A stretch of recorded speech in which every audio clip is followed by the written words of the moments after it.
L'afa e le temperature record di questo periodo alimentano l'emergenza caldo, una condizione che esaspera tante problematiche, in particolare quelle che riguardano le persone fragili che vivono in solitudine. Si chiamava Rodolfo Bertuolo, il vicentino di 57 anni, trovato morto nella sua auto, diventata di fatto la sua abitazione nel quartiere San Pio X.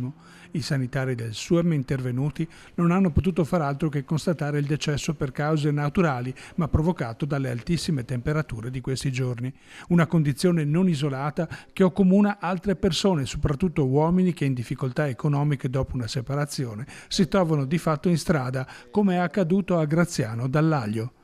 Abbasso il sedile e mi metto lì, c'ho qualcosa lì, anche se per caso ho freddo tutto quanto, c'è una coperta che è una coperta che avrà 50 anni perché è una coperta di mio padre. I primi 3-4 giorni mi sono trovato all'improvviso così, non sapendo dove andare, sono rimasto in macchina.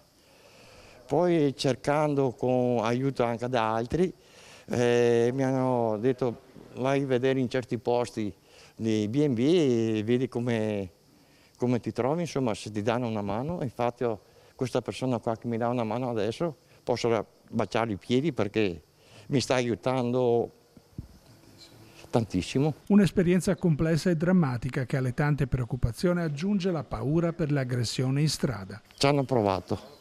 Io ero su un posto, si può dire parcheggio, per fortuna che mi sono messo davanti a una strada, qui i lampioni.